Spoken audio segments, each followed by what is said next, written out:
love me or leave me, let me be lonely. You won't believe me, I love you only. I'd rather be lonely than happy with somebody else. You might find the night time, the right time for kissing. Nighttime is my time for reminiscing. Regret it instead of forgetting with somebody else. There'll be no one unless that someone is you. I intend to be independently blue. I want to love, but I don't want to borrow. Have it today to give it back tomorrow. Your love is my love, there's no love for nobody else.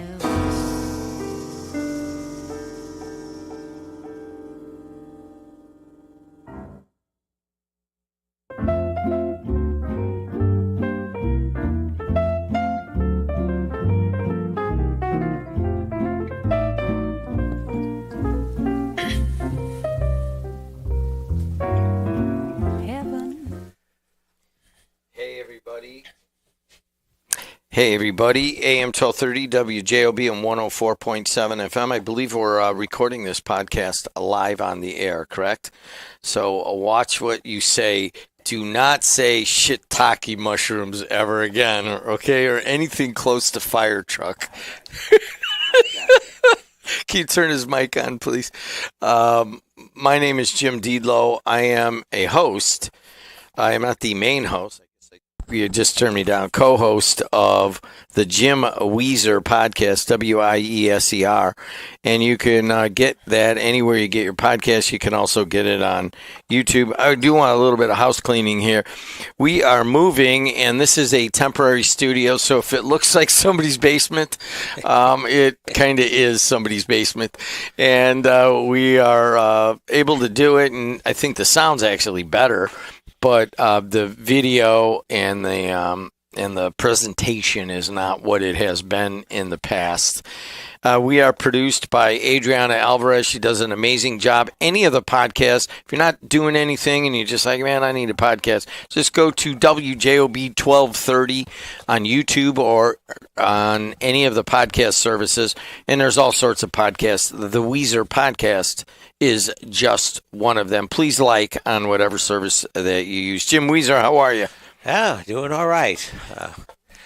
Good to be back home for me many years ago. Yeah, Jim Wieser, of course, has been involved in Democratic politics for many years, elected official. I think we first met in 1985 when he was the president of the Lake County Council. And so that would have been 40 years ago. Yeah, and I was mentioning to Adriana that the first time I was in this studio was 50 years ago when I was a candidate for the Highland Town Council. I was 27 years old, 1975, and I got interviewed by, I think it was Larry Peterson, who interviewed me. Gosh, we could have a lot of fun on going through some of those names, but I do want to hit on Larry Peterson. This is, of course, Wieser's Podcast, and we're going to hit some of the main themes that are going on in the world right now. But Larry Peterson taught me how to do news. And I'm pretty sure that in America, you couldn't get a better teacher than Larry Peterson. You know, you're absolutely right. When I got somewhat comfortable after I got elected, because I was still so young, and I was nervous when I would do interviews, and I started to get comfortable. Never got comfortable when Larry interviewed me because he always asked the toughest questions, and I was on the Highland Town Council, but they were questions obviously about Highland. The toughest questions, fair questions. I mean, it wasn't mean-spirited or anything. They were fair questions. They were just tough questions, and I would always just get all nerved up when they'd say, okay, you're going to go down and you're going to be interviewed by Larry down at WGOB. And I went, oh, no. Okay, I'll go do it. And I learned from him. I learned how I was on the other end of the interview, but I learned how to give appropriate answers and not try to beat around the bush, because he'd nail you. If you didn't answer directly, he'd let you have it. And And I learned a lot from Larry, and he was great for this station. He was great for our community. He did such great shows. So yeah, he had the ability to.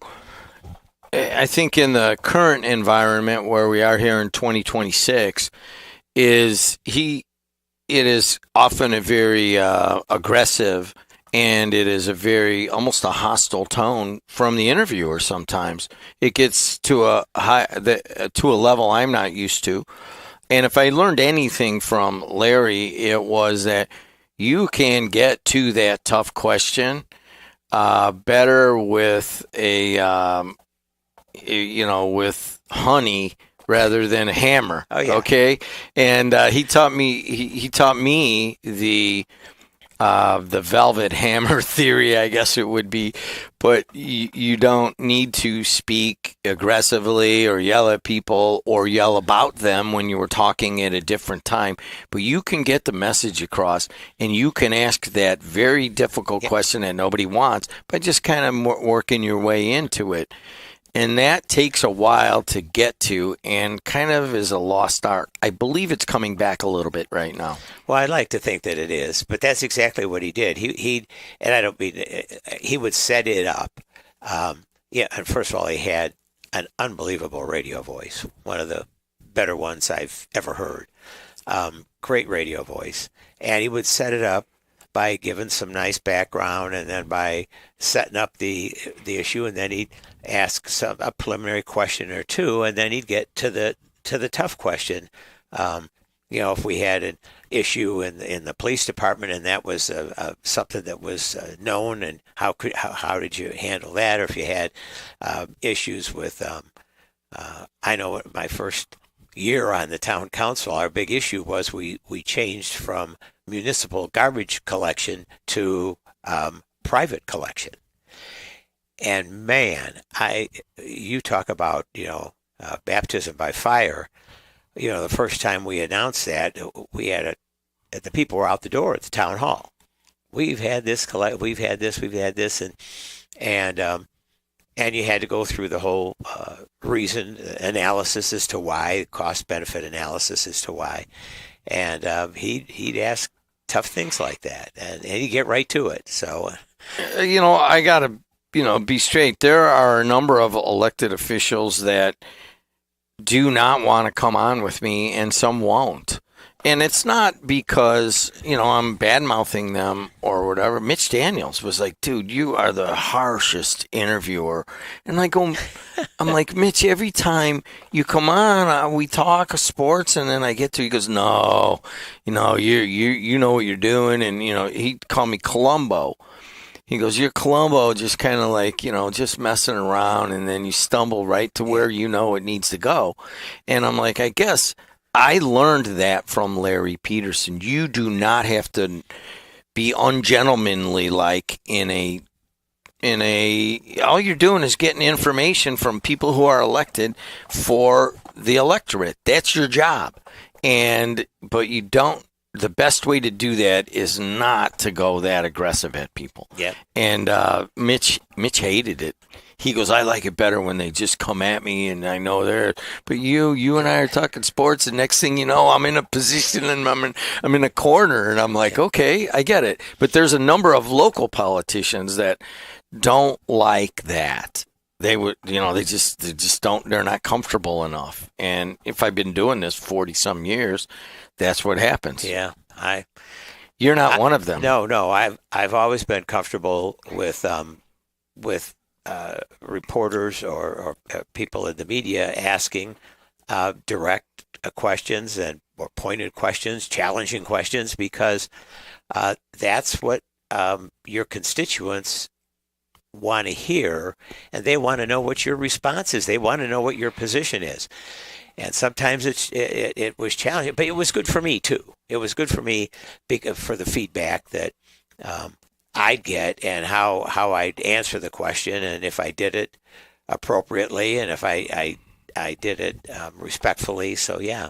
I got a local story. We typically look at some of the stuff nationwide, right. But This directly affects the Democratic Party, and I'll just read it out of the Times. By the way, I need to call Joe Pete back, Adriana, and he is going to do a story on us moving back to our roots of radio here.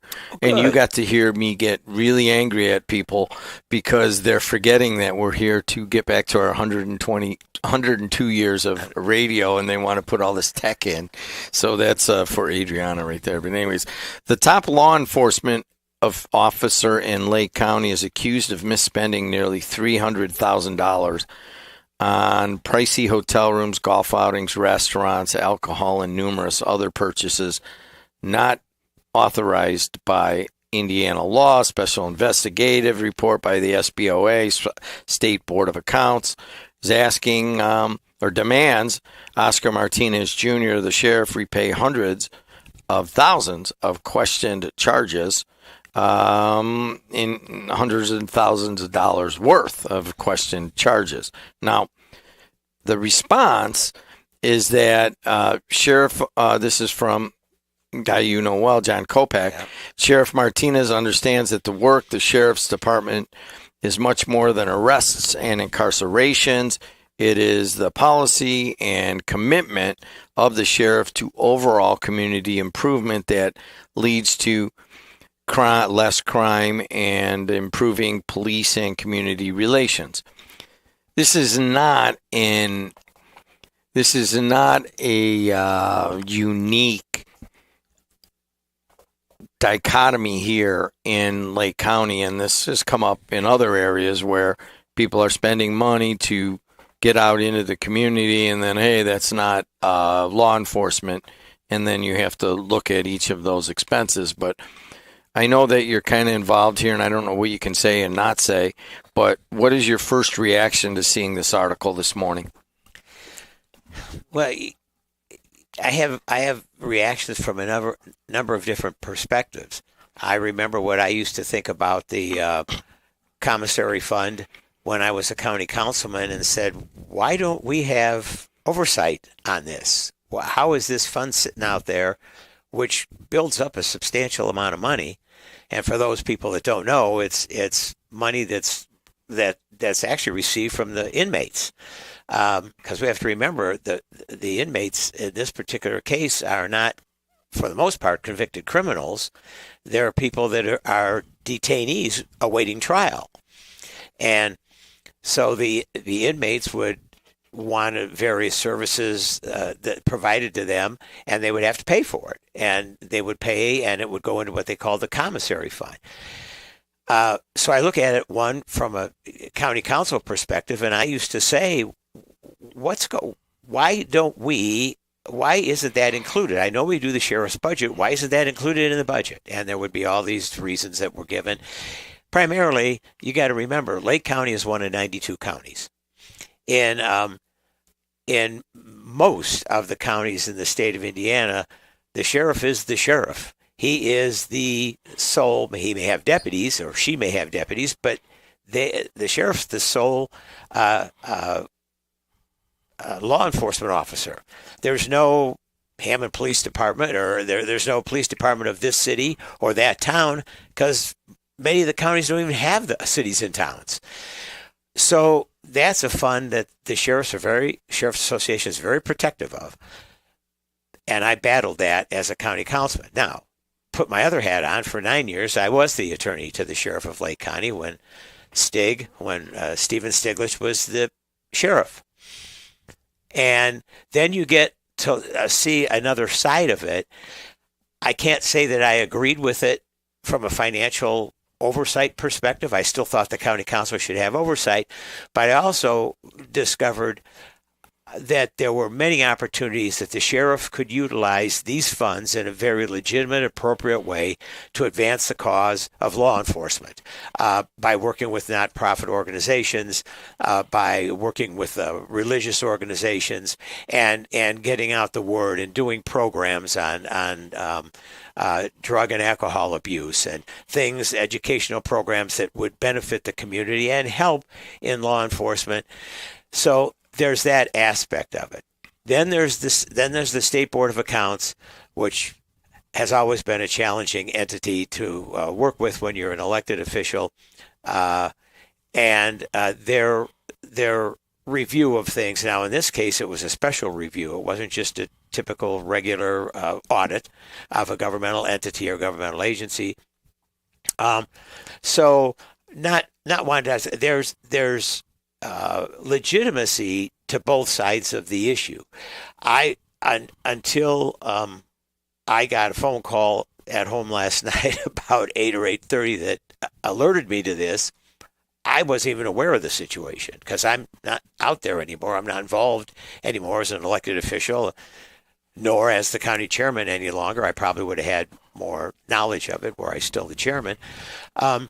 So I don't know the particulars. I know that from a philosophical perspective, it can be a legitimate use of the money.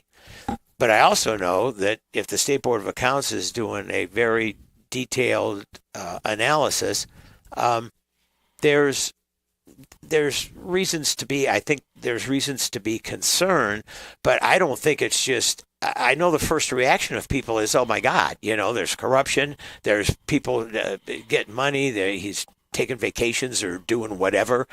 But you kind of have to temper that and take a deep look, a deep dive into it. And I know I saw a couple of the comments from John Kopak as to, hey, this is why it was being done. But it raises eyebrows and it raises questions that are legitimate to be considered.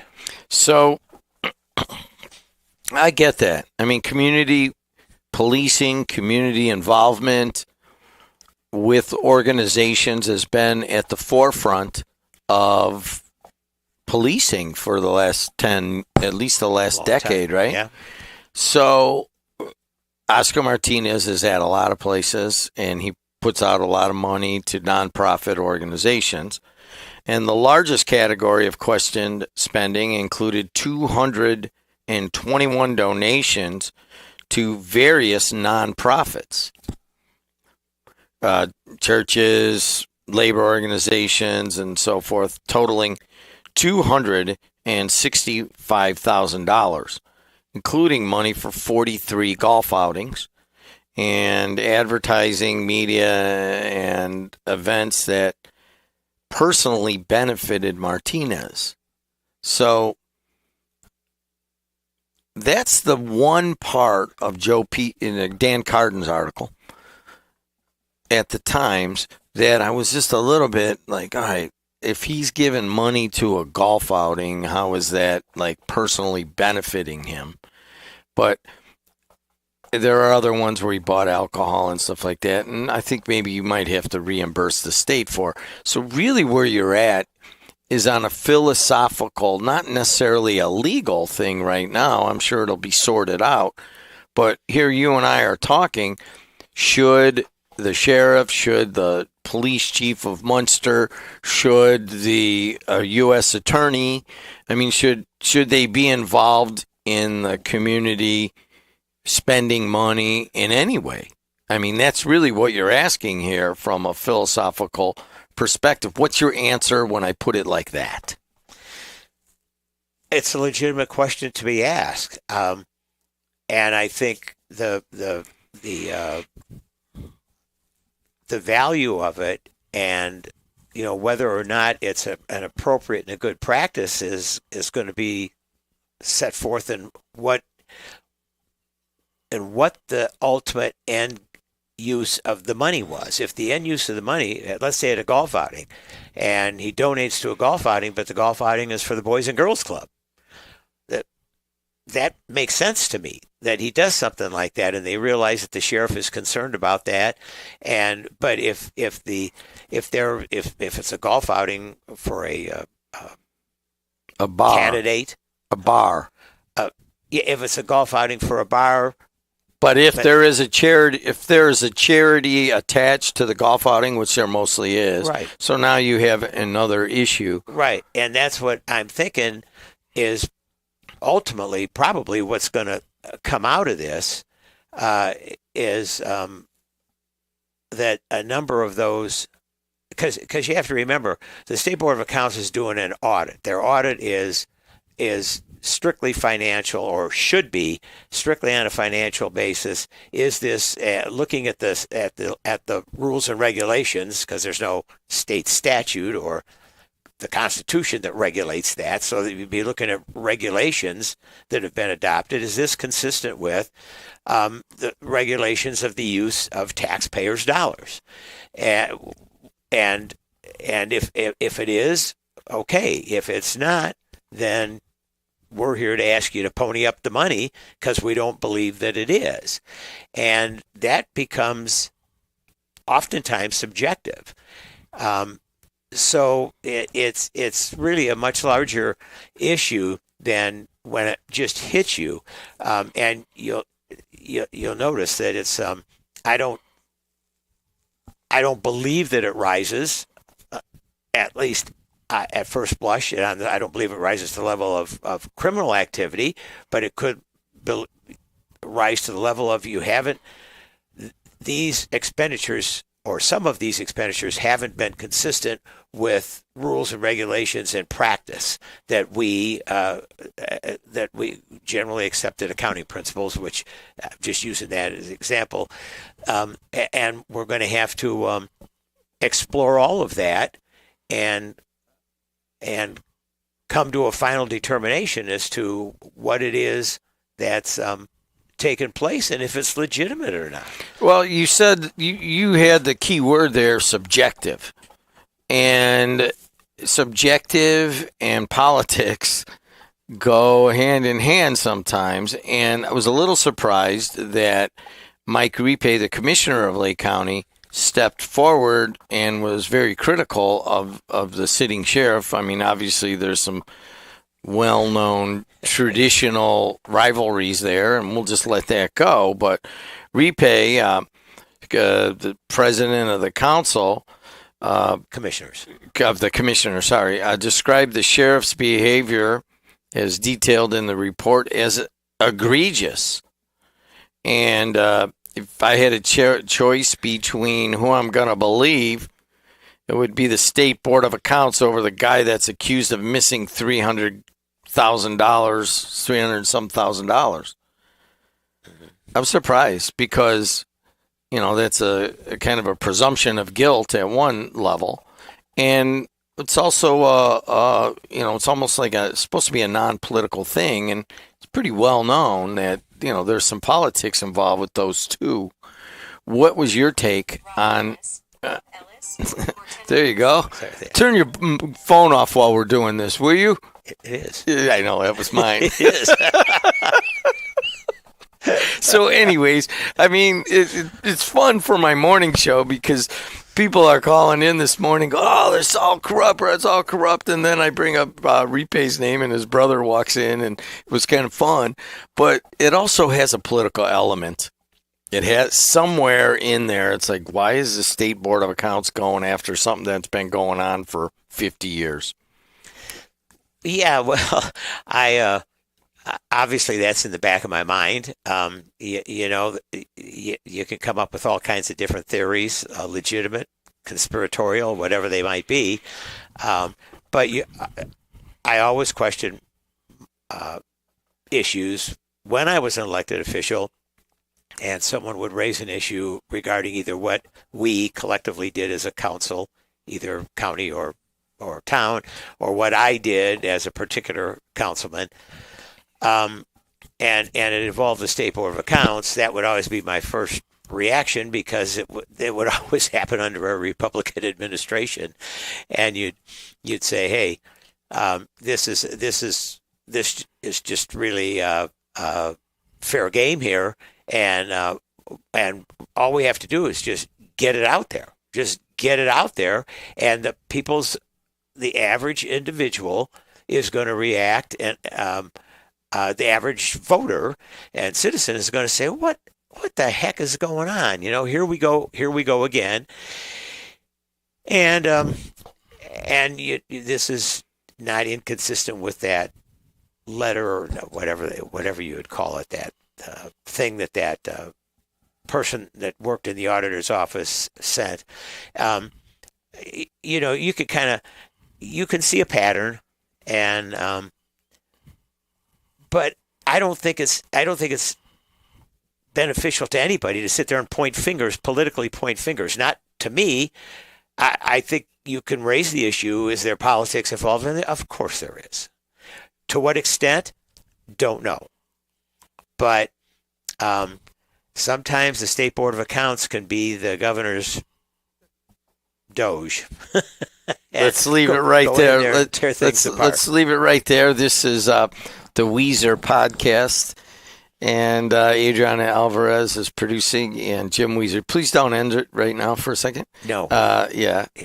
We're going to do a short segment also, a second one. And we're going to do that in 5 seconds. We'll let some dead air there so we know where it is. Hey, everybody. This is a special segment of the Wieser Podcast. And we talked about some local stuff in a recent podcast. You had a couple things you wanted to talk about directly. What are they? Well, it's a new year, and a lot's been happening. I haven't, the podcast was kind of shut down for the holidays. So I come back thinking that, okay, are there going to be issues to talk about? Lord, you talk about issues. I mean, it's unbelievable what's taken place. You may recall at the last podcast before we left, there was actually a special podcast in the afternoon about what the Indiana State Senate did. Redistricting, which was incredibly commendable on behalf of the Senate and those senators, especially on the Republican side that took on the president and said, we're not doing it. It's not the right thing. It's not the right timing, and we think it's wrong. And that was wonderful. So it kind of buoys your spirits, and you say, okay, let's go into a new year. Now, maybe can we see some type of bipartisanship? The sad thing is, it's not going to happen. I hate to say that. It's not going to happen either certainly not at the national level. Turn that thing off. Who would be calling me while I'm on the air? That means they're not listening, right? I'll turn it off. Certainly at the national level, and sad to say, I don't think it's going to happen at the state level either. There isn't just going to be an epiphany on behalf of members of the Republican Party and who were valiant enough to stand up to the president. But I can guarantee you that doesn't mean they're not going to remain Republican in their thoughts. They're not going to remain part of the organization, and I fear my greatest concern in talking to legislators is that we have a short session in Indiana. We have a short session, long session. This is the short session this year. They're already saying it's going to end February 27th, even though it could go till March 14th. But they're saying we're ending it February 27th. Well, they already spent, and that's because they took 2 weeks on the redistricting issue. And so here we are, January 6th. So what are we going to get done? I mean, think about it realistically. What is going to get done legislatively in 6 or 7 weeks? Not much. There's going to be a lot of infighting in the Republican Party because of what transpired. Everybody's going to be looking over their shoulders and running to the board every day, either locally or downstate, to see who's getting primaried, who's filing, that's going to dominate the legislative session. And there's huge issues that we should be addressing. I hope, and they claim they're going to correct some of the issues from Senate Enrolled Act, or in Senate Enrolled Act 1, that's fiscally restraining us right now, certainly restraining cities and towns. So I don't see anything really changing, or I don't see us getting anything accomplished. It's the midterm elections. Filing begins tomorrow filing starts tomorrow for all offices, congressional offices, state offices, local offices. That's where the focus is going to be. That is going to be the focus. And there just isn't much that's going to get done, and that's really unfortunate. Really well, sad. if you just look at it on our state, and I do want to hit a couple of national things. Yeah. On our state, recently, it was a internationally covered story when the state legislators here, the state Senate, voted to not redistrict, which, if you guys followed the whole redistricting thing, it was mostly to get Frank Mervan out of where we're sitting right now to perhaps get a Republican in by drawing a banana-shaped district. And the Indiana Republicans said, we're not doing that. And that was a huge step, one of the first major steps against the direct control of Donald Trump, because that's what he wanted. He even sent J.D. Vance here to the state of Indiana. There were all sorts of meetings with high-level people. I mean, they really put the full-court press on. And when it was all said and done, people in Indiana, the Republicans said, no, that's okay. And that was national news because nobody says, no, that's okay to the President Donald Trump. Now, since then, there's been a reasonable amount of discord in the Republican Party that is kind of surfacing and so forth. But here in Indiana, that was a major step. And honestly, when we look back on it in 10 years, whatever happens from here, that might be the kind of thing that gets into the history books. No doubt. No doubt. I mean, it was a very politically brave act. It was an unbelievably encouraging, a courageous moral act on the part of the Republicans, especially considering that the Republican Party itself stood up. It'd be one thing to say, well, okay, there was a combination of Republicans and Democrats that beat this thing. No, 21 Republican senators voted against the president versus 20 or 19 in favor of the president. That was amazing. But a couple of examples, and I might sound like I might digress, but I'm going to just jump to the national thing. Here's what's going to happen. Two things that of interest that look benign in the press, but I thought were really significant. There were two pieces of legislation that passed with near unanimous bipartisan support in Congress recently. One was a water improvement and water cleansing act in the state of Colorado. Really needed, really important, studied for years, brought forth by Congressman Boebert. And it passed total bipartisan support. Trump just vetoed it. Why did he veto it? Because even though he took her to the Situation Room and they tried to browbeat her, she opposed him on the release of the Epstein files. Well, I'll show you. And he vetoed it for no other reason. Total bipartisan bill, no other reason. And one other one down in Florida, where an Indian tribe they wanted to give more control back to the Indian tribe over their lands. And again, total bipartisan support. A Republican congressman, I forget his name and I apologize, sponsored the bill, total Trump supporter. And then the Indian tribe came out and raised all kinds of heck and opposed the detention facility in Alligator Alley, and he vetoed it because of that. Right as veto. That's right. It's the only two vetoes he cast his first year as president in his second term. And they said, well, they'll override it. No, they won't. They'll fall back. They're going to go back to their old ways.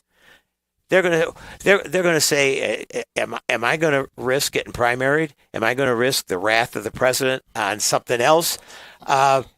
Because I want to help an Indian tribe, or I want to help Lorraine Boebert over in Colorado? No way. And they'll go back to it. And I think that's the same thing for the Indiana legislature.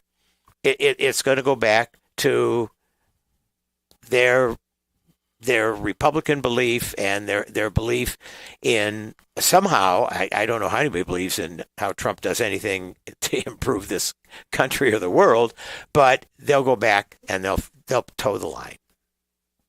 You think that they'll fall back into the Trump fold? Yes, for the most part. I'm not suggesting everybody will, but I'm saying the majority will.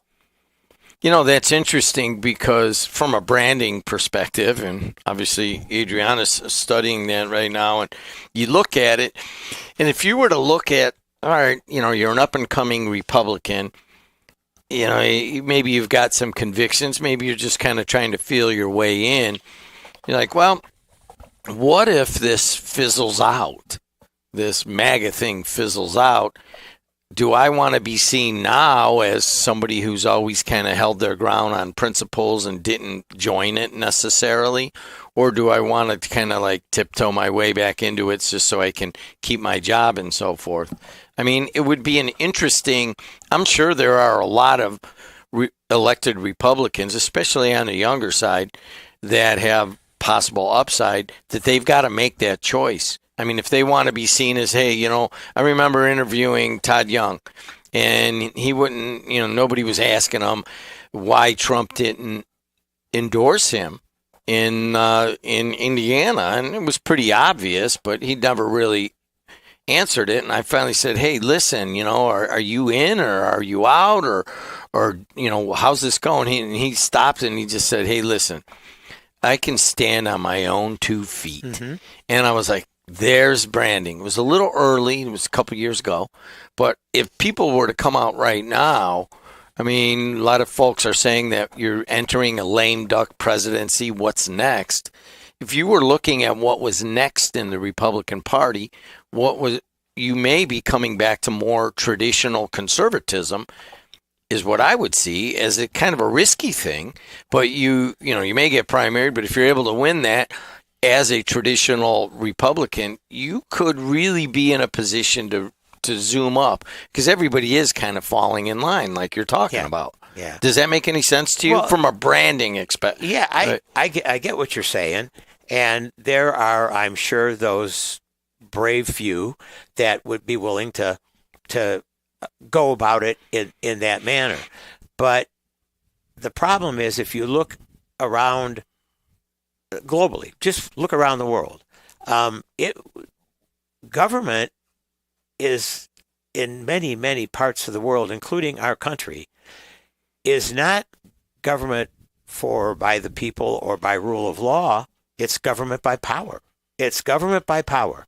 And when they see who's getting the results and who's moving up as a result, because of that, it's just virtually impossible. It's so difficult to avoid that. It's just difficult. It's hard to look down the road when that's right in front of you. That's where I think people go, unfortunately. One last thing. We invaded Venezuela and took out their leader. Right. Brought him back and put him up for charges in New York. We're talking about possibly taking Greenland. What's happening? That's my point. It sort of proves the point. What's happening is it all involves how much, well, in Trump's case, it involves how much power you can amass and how much money he can make for his family. And that is the motivate. When that's your guiding factor, we're all in trouble, but that's what's going to happen. I mean, you control, whether we all like it or not, he controls the most powerful military in the world. They've got their obligation he's the commander in chief. and as ludicrous and as ridiculous from a governmental perspective as taking over Greenland, or to stand there and decide that what you're going to do is, I'm not going to stop at Venezuela, and everybody knows Colombia's it's all about next. the oil. Colombia's next, and then Greenland, and then wherever else he decides or wants to go. There has to come a point in time when people have got to say enough is enough.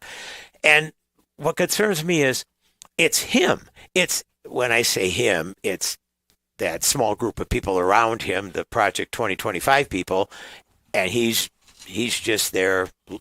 He's just the source that they can use to enact what they want done, and so nobody else is consulted. The hell with Congress. A legitimate rigged election, not that you can put legitimate and rigged at the same sentence, but and so there was that, and no, bad guy. I get it. Understand all that, but that's not the motivating factor. The motivating factor is, hey, we're going to get the oil, we're going to grab the oil, and we're going to work a deal with the with the companies. Heck, I already met with the companies years ago, told them, give me $1 billion and I'll get you your oil. And he did. And that's how government is going now. It's not those other countries that have some form of democracy or some form of citizen-based government. Look out. It's going to be gone. If the leading country in the world is caving in like we are, what's next? Let's leave it right there. He's Jim Wieser. Go to the Wieser Podcast on Apple, Spotify, YouTube, wherever you get your podcast. Thanks a lot to Adriana Alvarez for producing, as always. And thanks a lot to you, Jim, for being so candid. Yeah, okay. Thanks, Jim. Appreciate it. Look forward to doing all this in 2026, working with Adriana, the best producer in the business. Until next time, see you later. To sing about it, there's no love song finer, but a strange the change from major to minor. Every time we say goodbye.